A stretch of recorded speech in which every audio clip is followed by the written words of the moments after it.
Holden Barrett paid $900 for a rusted block of iron-gathering dust behind an abandoned warehouse at the edge of Columbus, Ohio.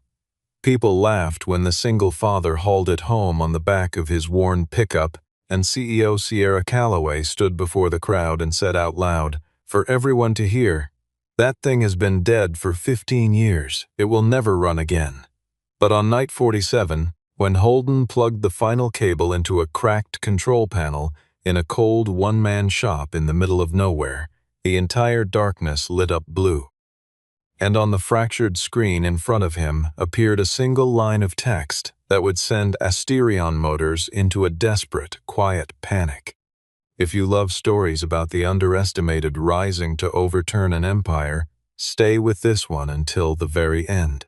The auction took place on a gray November morning at a decommissioned testing facility outside Columbus, the kind of place that smells like wet concrete and old oil, where chain-link fences rust quietly and the past accumulates behind loading dock doors nobody opens anymore. Asterion Motors had filed the liquidation paperwork 3 weeks earlier, citing the consolidation of legacy assets, which was the polished corporate way of saying they were throwing away the past before anyone could ask too many questions about it.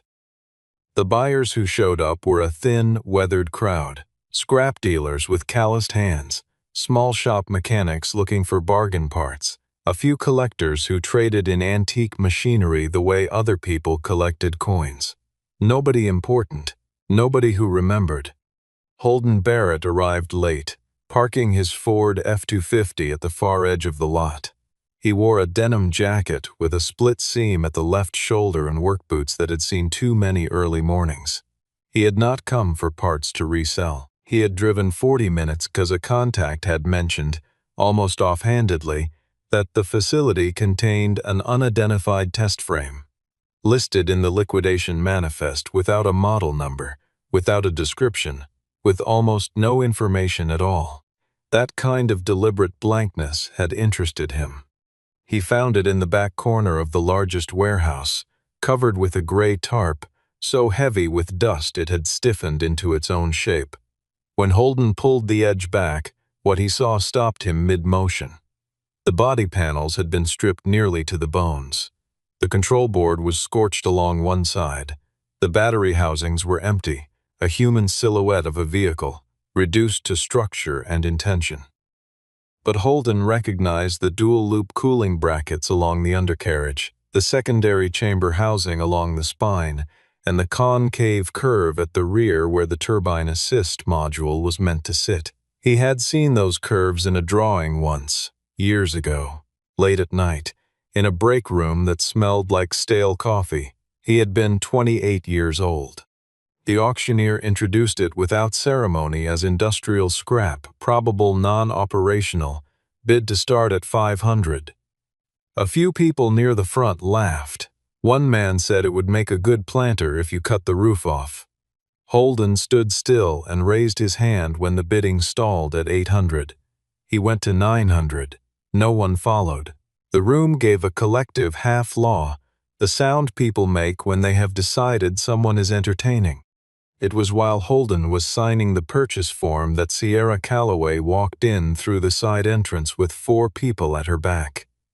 2 lawyers, a communications officer, and a man in a dark coat who didn't look like either. Sierra was the CEO of Asterion Motors, 39 years old, with the kind of composed face that gave nothing away and the kind of posture that gave everything away. She had come to supervise the liquidation personally, which told anyone paying attention that there was something here worth supervising. When her eyes found Holden at the desk, and then found the vehicle he had just purchased, something moved across her expression. A flicker, fast and involuntary, before it went flat again. She approached and asked, in a tone that was not quite a question, whether he understood what he had acquired. Holden said it was something that had never been finished correctly.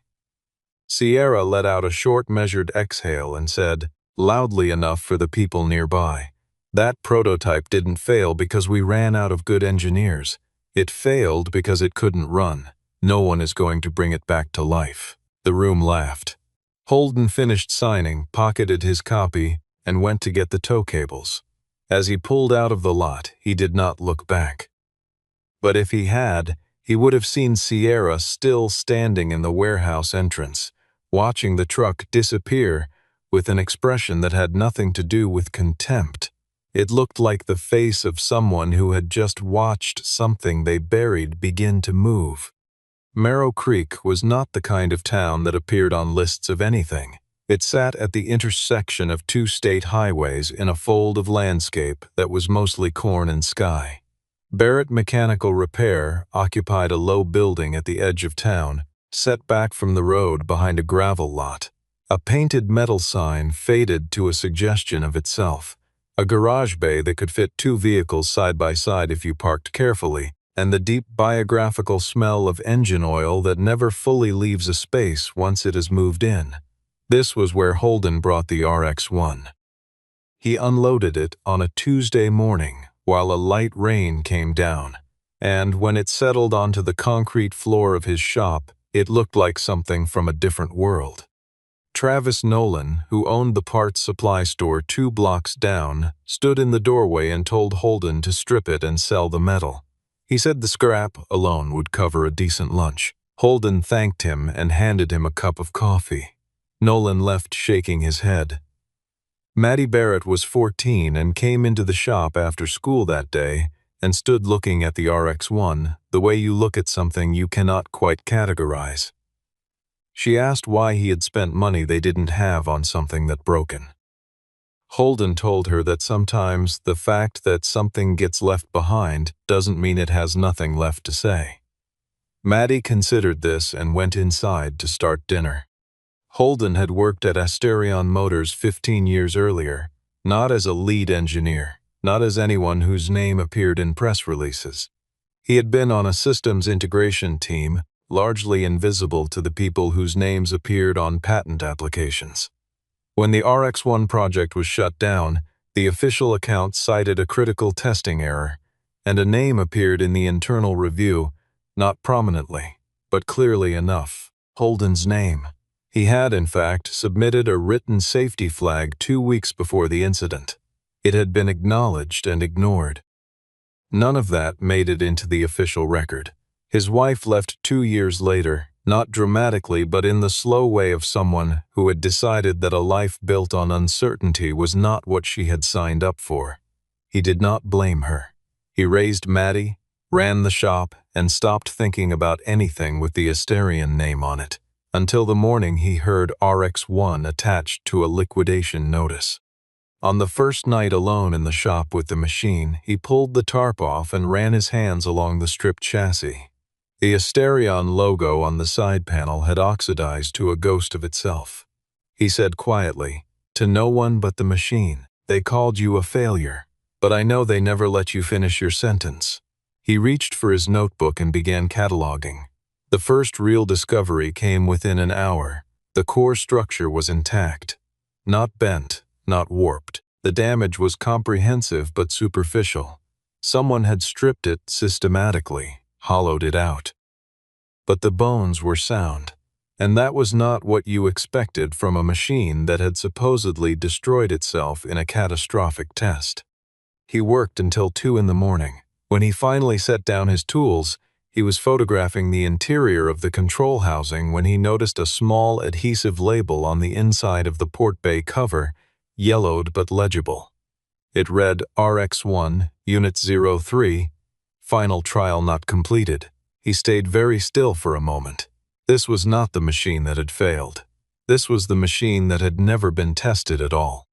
The Asterion Motors headquarters occupied 12 floors of glass in Chicago's West Loop, the kind of building that declared its own importance through sheer transparency. On the day Holden Barrett was loading the RX-1 onto his flatbed in Merrow Creek, Sierra Calloway was in a conference room presenting a $2.4 billion product launch strategy to institutional investors who had watched the company fall behind its competitors for most of a decade. The presentation was precise and confident and delivered without hesitation. 2 hours after the auction concluded, a junior associate told her the buyer of the RX-1 was a former employee named Holden Barrett, who had been part of the original support team. Sierra asked whether the liquidation agreement prohibited restoration.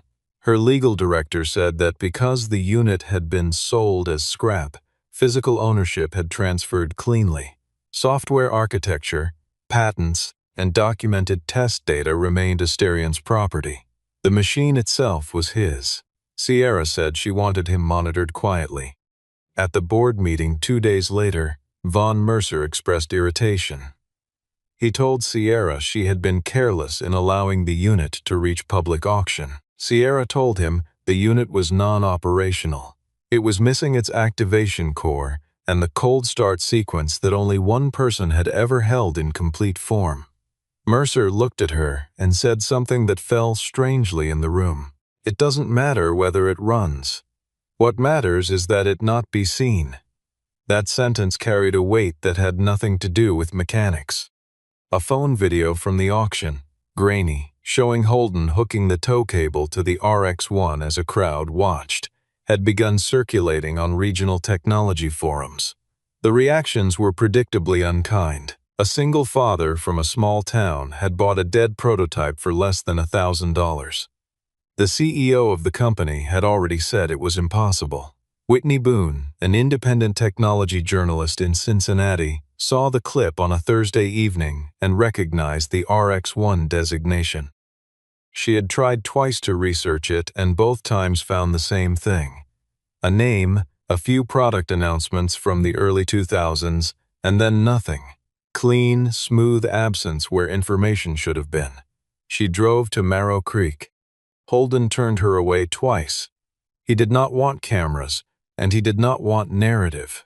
He was trying to understand a machine, not become a story. But Whitney came back a third time with something new. She had found a name. Gideon Hart, a senior engineer from the original development team, had sent an email in 2011 to an automotive trade publication stating that the project's termination had not followed standard review protocol and that the test data had never been made public. When Whitney said the name Gideon Hart, Holden went quiet in a way that was different from his usual quiet. That night, Sierra received an image from the person she had assigned to watch the shop. Holden had opened the central housing bay of the RX-1. She sent 2 words to Von Mercer. He replied with an instruction she relayed without hesitation: "Get it back, before he finds the second core." Gideon Hart lived in a 2-bedroom house on the outskirts of Dayton that looked, from the outside, like a man had moved in and immediately stopped caring about the outside. Inside was a different situation, labeled archive boxes, drafting tables with yellowed graph paper still pinned down, a wall of technical manuals organized by era, and the quiet, complex smell of a space that had been used for serious thinking for a long time. Gideon was 71 and spoke with the precision of a man who had spent decades ensuring every word and every measurement was exactly correct. He came to the door and looked at Holden without recognition. When Holden said Unit 03, something reorganized behind Gideon's eyes. He opened the door wider. He made coffee. He sat down and asked, before anything else, whether Holden truly understood what he was reaching for. He said, "It's not just the machine that wakes up. The people who buried it wake up too." Holden said he was prepared for that. Gideon set down his mug and talked.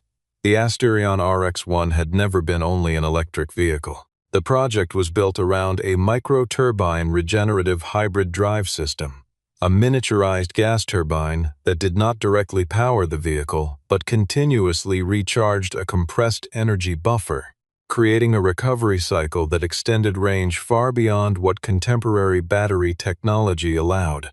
Early simulations suggested efficiency ratios the industry would not reach for more than a decade. The problem was timing and money. Asterion's board had committed, in 2006, to a major partnership with a battery cell manufacturer worth hundreds of millions, predicated on large-format lithium packs as the future of electric propulsion.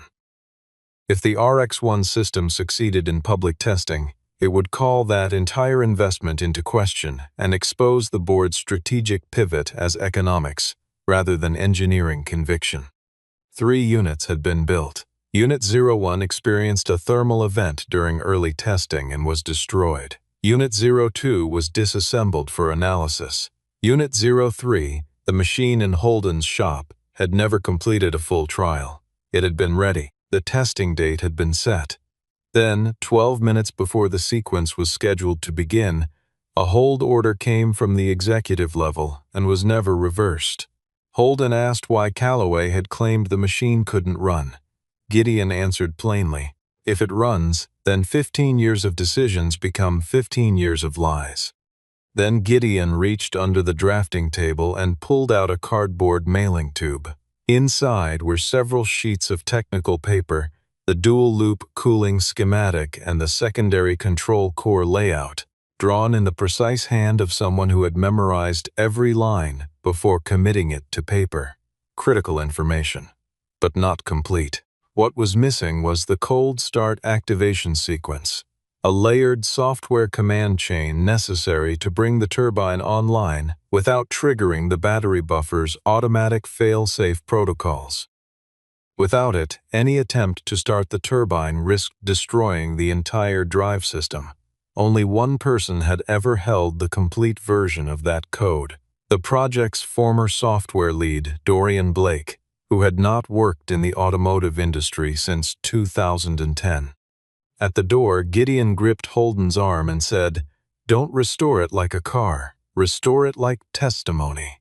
Holden drove back to Marrow Creek, spread the drawings across the rear wall of his shop, and stood back to look at what remained. Frame reinforcement, auxiliary power, cooling loop rebuild, turbine priming circuit, control core, and a cold start code he didn't yet have. He picked up the notebook and started at the top of the list. The restoration was not a montage of inspiration and smooth progress. It was weeks of slow, hard, frequently discouraging work in a cold building with inadequate equipment and a budget that required constant improvisation. Holden sourced a recycled industrial cooling pump from a decommissioned food processing plant 40 miles away. He wound replacement coils from copper stripped out of a retired generator. He machined custom brackets on a CNC unit old enough to have a manual written in a font no longer used. He ran the shop during the day, oil changes, brake jobs, alignment work, and worked on the RX-1 from the time the last customer left until his hands stopped being reliable. Maddie learned to recognize which nights required silence. She would leave a plate of food on the corner of the workbench closest to the RX-1 without saying anything, and Holden would find it an hour later, still warm. Among the things he discovered as he worked deeper into the machine was something he had suspected but hadn't wanted to confirm too early. The primary wiring harness had been cut. Not frayed, not corroded, cut. At 3 separate junctions, in locations that would only be meaningful to someone who understood the system's internal logic. Someone had made the machine look like it had failed. It had been made to perform its own death. A regional television station ran a short piece around week 4. Single dad spends last savings on impossible prototype. A former Asterion operations manager explained on camera that if the company's full engineering division had not been able to make the RX-1 viable, no sole proprietor mechanic in rural Ohio was going to change that. Sierra Calloway was asked about the situation at a technology panel in Detroit and gave the camera a practiced smile before saying, "Engineering does not run on hope.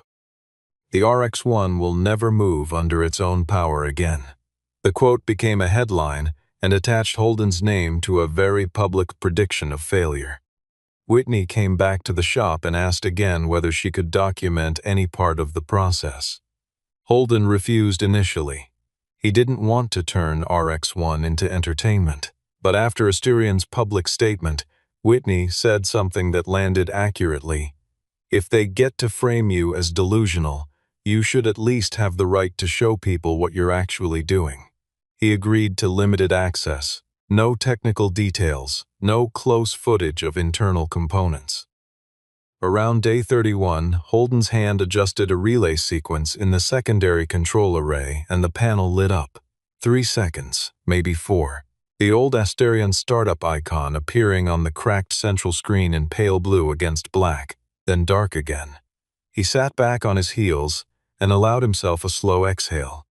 2 days later, a legal notice arrived by certified mail.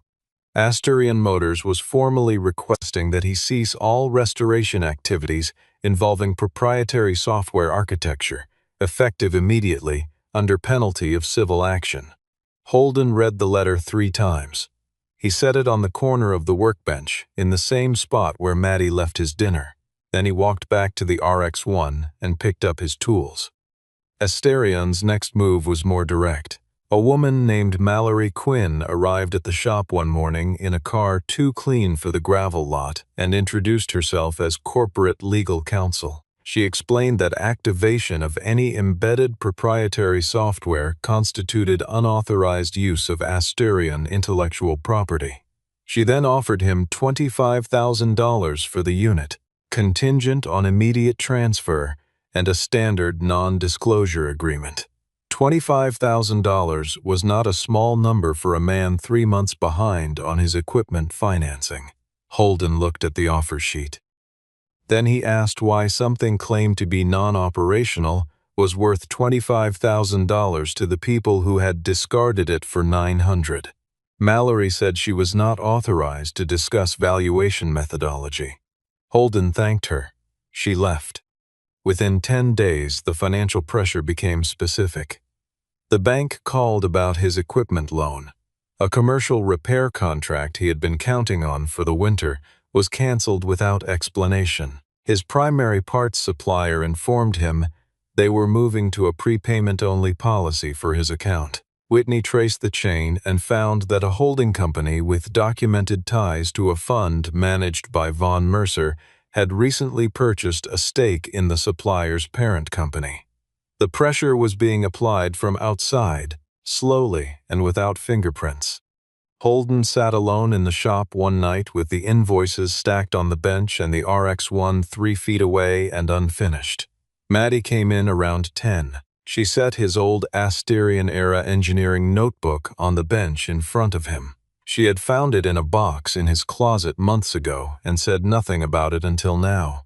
She told him she didn't understand most of what was in it, but she knew that every time she'd seen him look at the RX-1, he didn't look like someone fixing a machine. He looked like someone trying to find a version of himself he had set down somewhere and couldn't locate. She said goodnight and went back to the house. Holden opened the notebook. He decided he wasn't selling. The break-in happened 3 nights later.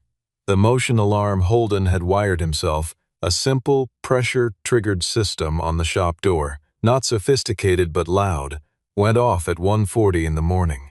By the time he reached the garage, whoever had been inside was gone. The door lock had been bypassed cleanly. A data port module on the inside of the control bay had been removed. A small piece, but one that interfaced with the diagnostic memory banks. Holden had photographed everything before reassembling each section. He had the schematics. He had not lost the thread. He reviewed the security camera footage, and in the single clear frame where the figure turned near the rear wall, he made out the chest logo on their jacket, a maintenance contractor whose name he recognized from old Asterion vendor documents. He understood then that this was no longer a restoration. This was a confrontation, and only one side had acknowledged it so far. Holden tried reaching Dorian Blake, former software team lead, writer of the cold start sequence, 7 times over 2 weeks. No answer. He left a single voicemail on the 7th attempt. "My name is Holden Barrett. I have Unit 03 in a shop in Ohio. It isn't dead, but I need the truth to wake it up." 3 days later, an unlisted number called back. Dorian was 61 and spoke in the careful, abbreviated way of someone who had spent a long time choosing words for their defensive properties. He told Holden to stop. He said the RX-1 had not been shut down because of a technical failure. He said the final simulation run, performed on Unit 03 before the scheduled physical trial, had returned efficiency metrics that exceeded every internal benchmark by a margin that made the company's existing technology roadmap look as if it had been designed backward. The decision to cancel the physical test had been made within hours of those simulation results reaching the executive level. Holden asked why Dorian had said nothing for 15 years. Dorian was quiet for a moment. He said he had signed a settlement agreement under the credible threat of a lawsuit that would have destroyed him financially. He had a family, a mortgage, and he had been afraid. Then he said something that carried real weight. But I didn't destroy the code. I couldn't. Everyone who worked on that system poured something real into it. I wasn't going to pretend it didn't exist because someone with a title decided it was inconvenient. He offered Holden a partial path. He would describe the logical structure of the cold start sequence verbally, but first he wanted to verify Holden understood the system well enough to use it without destroying the turbine on the first attempt. Holden walked him through the reverse cooling cycle, the valve timing for the turbine bring-up, and the method for masking the auxiliary battery's auto shut-off signal during the initial ignition window. When he finished, Dorian said, "Gideon was right. You're the only one who still listens to what this machine is saying." A physical storage drive arrived at Whitney's address several days later. On it was the complete activation sequence, annotated with edge conditions and failure states. Also on it was a data file Dorian had included with a single line of explanation. "You'll need to understand what else you're turning on." The file described a passive archiving protocol embedded in the RX-1's core system at Gideon's insistence during final assembly, labeled internally as the Black Orchard Protocol. If the unit's original activation core was used to bring the system online, the protocol would automatically compile and transmit the complete archived test log, including all simulation data, all executive communications flagged to the project file, and a record of every command issued to the unit's operational status during its final active period. This was why Sierra had said second core. The second core was not a spare part, it was a witness. Holden went back into the control bay and reached behind the thermal insulation layer on the left interior wall. He found the module exactly where Dorian's file said it would be, a palm-sized component sealed in metal, wrapped in foam. On the face of it, in faded marker, "Orchard, do not remove." He brought up the historical data on his laptop, cross-referenced the internal Asterian calendar Gideon had provided, and found the entry he had been dreading and expecting simultaneously. Final dynamic test, RX-1 Unit 03, scheduled start 9:15 a.m. Cancellation order issued 9:03 a.m. Authorization. Sierra Calloway, then serving as Vice President of Strategic Development. 12 minutes. 15 years of silence, purchased in 12 minutes. Night 47 was cold. The temperature had dropped into the mid-20s, and the shop's space heater worked hard to maintain something survivable. Holden had been awake for 31 of the previous 36 hours. His hands were steady in the particular way hands get steady when they have run out of room to be nervous. Gideon was there, having driven up that afternoon, moving slowly but moving. Whitney was near the door with a camera. Dorian was on the phone, a secure connection, speaker set low, his voice arriving from Montana as a periodic murmur of confirmation. The atmosphere in the shop was like the air before a surgical procedure, focused, quiet, and carrying the weight of everything that depended on precision. Holden ran each step without rushing. He pressurized the cooling loop to check for leaks before committing any electrical current to the system. He brought auxiliary power online at a fraction of its rated capacity. He walked the control board into maintenance mode, bypassing the corrupted startup defaults. He loaded the cold start sequence from the drive, verified the checksum, confirmed the injection timing. He disconnected the fail-safe relay that would have misread the turbine's early ignition cycle as a fault. He installed the Orchard module into the diagnostic port, and he began the thermal pre-cycle for the turbine, a slow, low-speed rotation to distribute lubricant that had been sitting inert in the housing for 15 years. The first attempt failed within seconds. A temperature warning fired from sensor array 4, and the system shut down before the turbine reached operational speed. The second attempt saw the auxiliary battery voltage drop below threshold. On the third attempt, the entire shop lost power for several seconds. Gideon said they should consider stopping. Holden was already on his back beneath the control bay, running his finger along the wiring harness until he felt it. A lead reversed at a junction block. Not a degraded connection, reversed. Someone, at some point after the project was canceled, had swapped 2 leads in the temperature monitoring circuit so that any cold start attempt would abort before the turbine reached operating condition, leaving no obvious trace of interference. Holden rewired the junction with a short spare lead. He reset the board. He ran the pre-cycle once more. At 2:16 in the morning on night 47, he initiated the full sequence. The first sound was a series of relays clicking in rapid succession. Then a sound from the turbine housing that had no clean analogy, something between a breath and a hum, a low sustained tone with texture to it, the sound of metal parts that had not moved in 15 years beginning to find their geometry again. The instrument panel lit in a ripple of blue-white. The cracked screen at the center of the dash resolved from gray static to the Asterion startup screen to something entirely new, a status readout in small, clean text. Asterion RX1, Unit 3, Final Trial Mode of Variable. The turbine settled into its idle cycle. Temperature readings were correct and stable. The auxiliary battery was holding. The cooling system was circulating.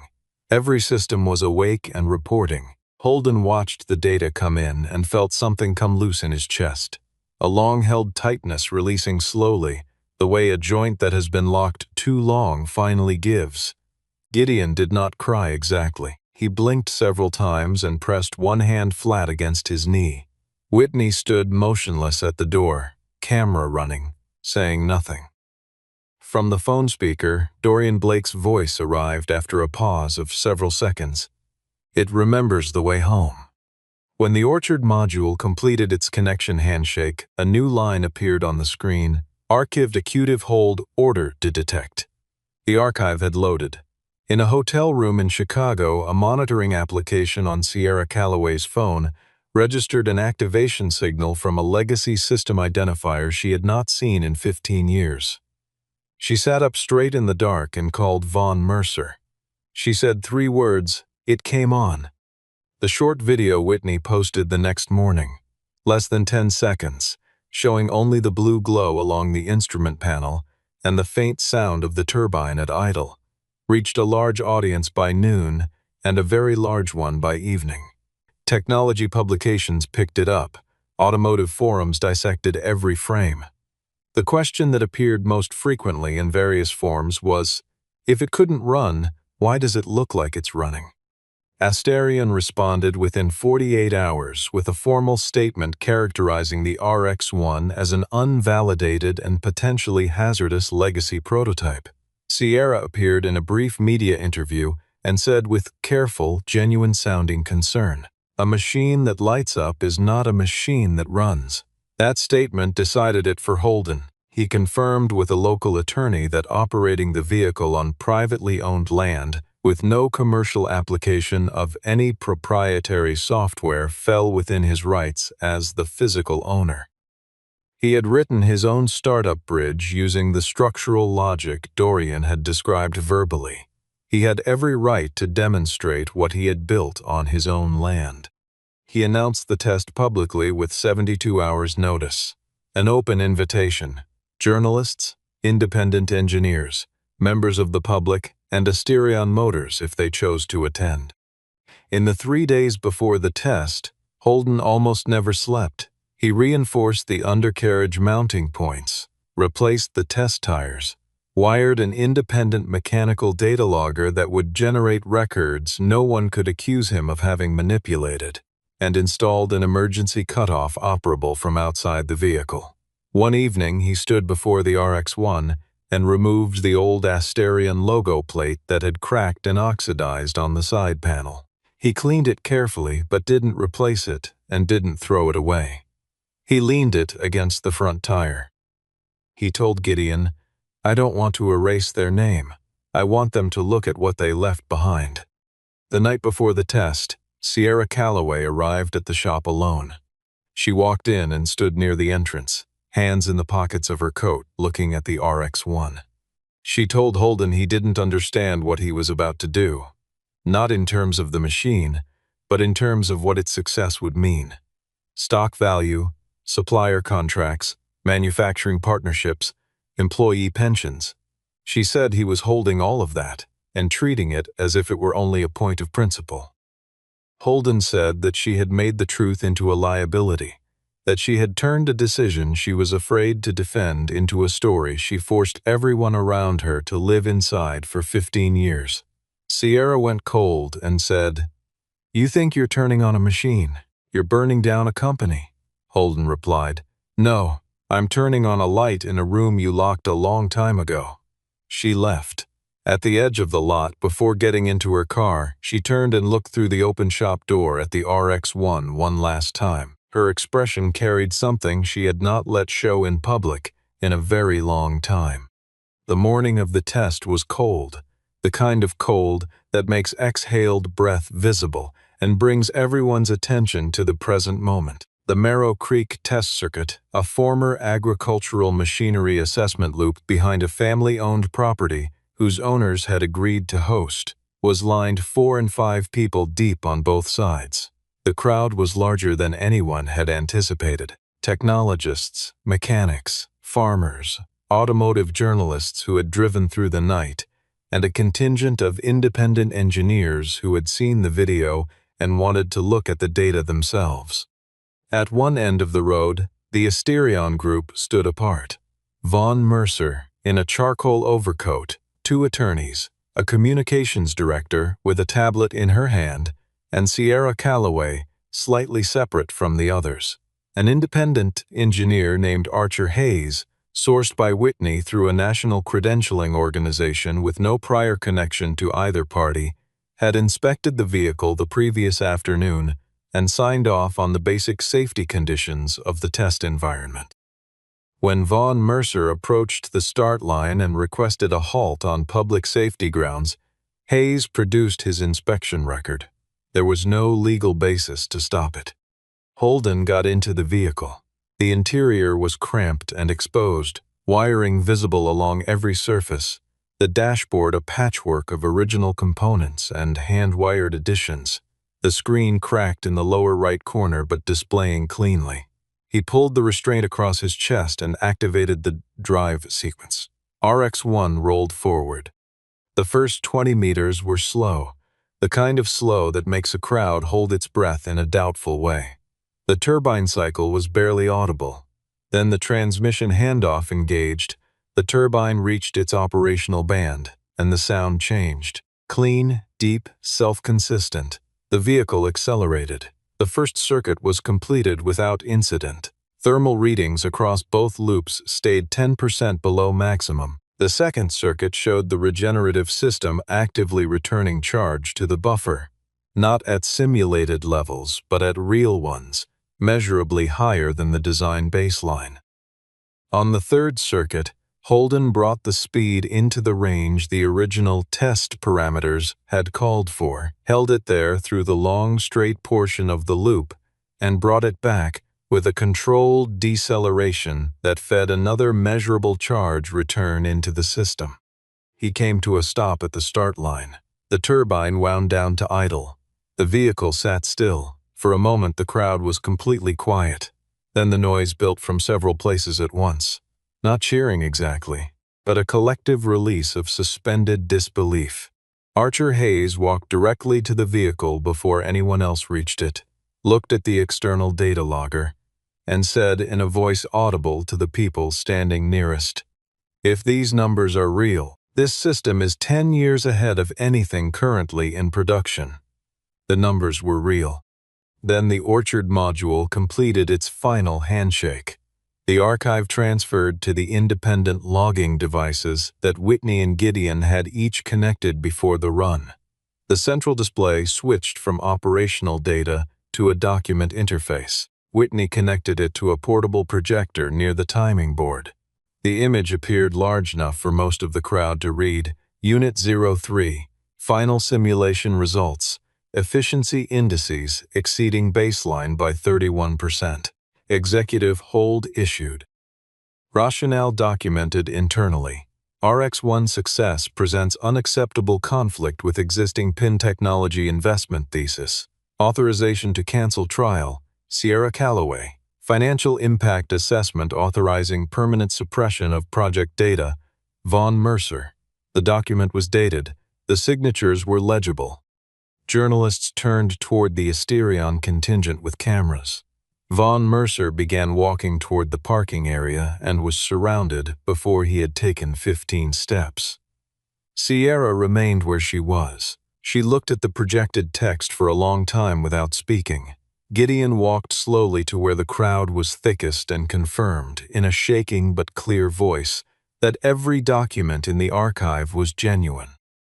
Dorian Blake appeared on Whitney's phone screen and confirmed the cold start code and the archive contents, and stated that the project had been terminated not because of technical failure, but because its success was financially inconvenient.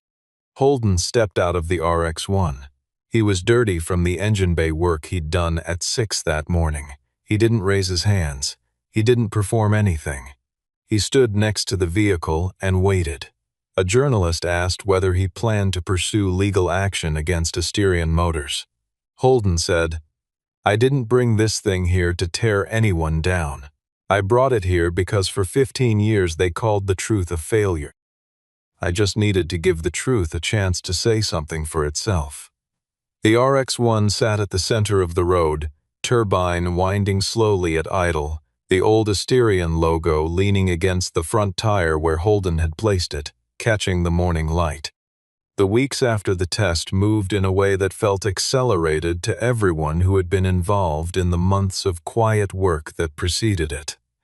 Technology publications carried the story. Automotive industry analysts wrote about what it implied for decision-making culture in large engineering companies. Asterion's stock fell 17% in the first 3 trading days. Vaughn Mercer tendered his resignation before a formal board removal vote could be scheduled. Sierra Calloway was placed on suspension pending a regulatory review. Whitney published a longer account that filled in the financial architecture of Asterion's decision. The degree to which Mercer's personal financial position had depended on the PIN partnership remaining the company's primary strategic direction, and the degree to which the suppression of the RX-1 had protected not the company's future but one man's investment thesis at the company's expense. The documentation came from the archive, from Dorian's files, and from corporate records that became accessible during the review. 6 weeks after the test, Sierra Calloway asked to meet Holden privately. She came alone to the shop on a Tuesday afternoon. She told him that in the year the hold order was issued, she had been 31 years old and had believed, sincerely, that protecting the company's trajectory was the same as protecting the people who worked there. She said she had told herself that the suppression of the RX-1 was a necessary sacrifice, and that she had told herself this so many times and with such consistency that it had almost become something that resembled truth. Holden listened. He said that she had not only buried a machine, she had told the people who built it, Gideon, Dorian, the entire team, that what they had made was not worth protecting. She had told them they had failed, and then she had spent 15 years building a company on the story of that failure. Sierra sat with that. She said, "I know." Multiple acquisition offers followed. Holden engaged with each inquiry on the same terms. Before any agreement was reached, 3 conditions had to be met. Gideon Hart and Dorian Blake were to be formally credited as founding engineers of the RX-1 program in any public documentation of the technology. All test data from the unit had to be submitted to an independent audit body before any commercial licensing was pursued. Any entity that commercialized the RX-1 technology had to establish a funded support program for the technicians and engineers who had lost work when the project was canceled in 2009. These conditions were not negotiable. They were honored. The following spring, the shop in Marrow Creek still bore the same painted sign on the same faded metal frame. Inside, it still smelled of oil and work. But behind the main bay, through a door that hadn't existed a year earlier, there was a new structure, a clean, well-lit testing annex built from private grant funding, with the kind of equipment that made Gideon Hart nod slowly and smile when he first walked through it. The annex bore no name. Holden had declined to put one on it. Gideon drove up from Dayton twice a month and sat at the bench and talked through problems, and the engineers who came to work alongside Holden listened to him the way people listen to someone who has carried accurate knowledge across a long silence. Dorian Blake returned to active engineering work for the first time in 15 years, affiliated with an independent research group working on propulsion efficiency. Whitney Boone published a series that ran over 8 months and won national recognition. In every interview she gave about it, she redirected the premise. The story was not about what she had uncovered, she said. It was about what the machine had been waiting to say. At the regional engineering conference that fall, the RX-1 was displayed not behind a velvet rope and not on a polished platform, but exactly as it had arrived. Road-worn, hand-repaired, the old Asterion logo leaning against the front tire as Holden had positioned it at the test. Sierra Calloway attended as a private citizen, wearing no badge that identified her former title. She stood in the crowd during the technical presentation and watched the RX-1's data move across the screen at the front of the room.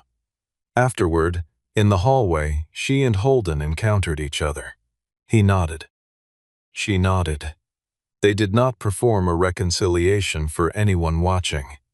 But they stood in the same space without animosity, and for the people who had followed the story from the beginning, that was its own kind of resolution.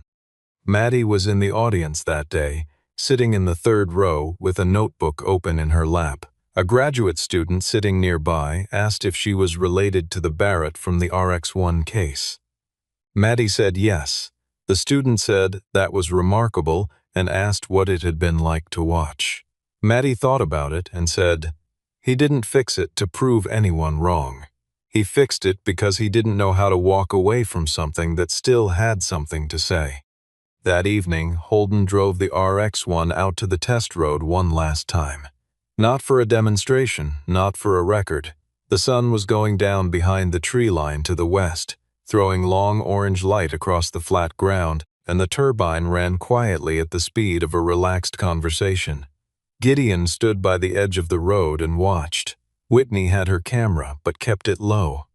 Dorian listened to the engine sound from Montana through a phone held close to the speaker. Holden completed the circuit and came to a stop where he had started. He sat with the engine at idle.